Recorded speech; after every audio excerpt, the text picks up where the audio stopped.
بعضې زنانه د دې په طبیعت کې دا ګندګي ده هلته یو طرف ته ماشوم صفا کوي دلته بل طرف ته کټوی کوي په هغې کې ټماټر هم اچوي په هغې کې پیاز هم اچوي په هغې کې کټوی هم کوي بیا چې خاوند کور ته راغی ورته یې چیرې واچوه هلته ماشوم مې تیازې کړي په یو لاس کې هغه راوچت کړی دی بل لاس بل ځای کې به ستا مخې ته پیاله کېدي وی واله اوسکه که نه نو دا ماشوم خو صفا که که نه لږ د صفایي لحاظ وساته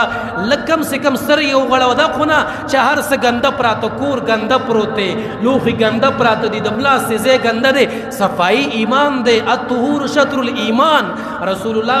وی صفایي د ایمان یو حصه ده صفایي د ایمان یو برخه ده چې کم ځای کې ژوند تیرې کم ځای کې زندګي کې په کم لوښو کې خوراک کې په کار ده چې هغه لوښي صفایي په کار ده چې د اوسېدو ځای صفا دی په کار ده چې کور صفا دی کم کچن کې چې ته ترکاري پخې کم کچن کې چې ته چای پخې په کار ده چې هلته لوښي صفا پراته وي هلته چینک صفا پروت دی هلته پیالې صفا پرته ده دا چې ښځه دې مخې له چای راوړي او په هغې کې مچان لامبو وي نو بیا به تاله خوند درکړي بیا به وایي چې خدایه پاکه اوس څه چلو کومه بیا ورته ویلی نه شي چې پیالې اوچته که په دې کې مچان دي بیا به خپله پاسې او پیالې به هلته ږدي او ځان له به صفا چای راچې نه نه کم سے کم د صفایي خیال ساتئ په دې مردارو لاسونو باندې ترکاری نه مه پخوئ د صفایي لحاظ چې تا کله د ماشوم صفایي په تا یو حق د تا وکړله چې هغې نه فارغه شوې سبا صابون استعمال کا لاسونه صفا که د هغې نه بعد روټۍ د هغې نه بعد ترکاري د هغې نه بعد چای د کور غونډ ماحول صفا ساتل پکار دي او یاد وساتئ کم کور چې ګنده دی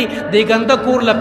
پیریان هم زیات راځي ښه چې په هغې کې ښځه د صفایي لحاظ نه ساتي بس ګند راجمه کې د کور په یو ګوټ کې واچوي مزې صفا کې هغه د کور په یو ګوټ کې واچوي او د لوښو د چای چې کومې پتې دي هغه راوالي هغه په بل ګوټ کې واچوي بله چې کومه ګندګي دی هغه په بل ګوټ کې واچوي په هر ګوټ کې ډیران جوړ دی نو دې کور له به خامخا پیریان هم راځي ګنده ځای ته جوړېږي کم سے کم د صفایي خیال ساتئ کم سے کم د صفایي لحاظ ساتئ نو چې هر ځای کې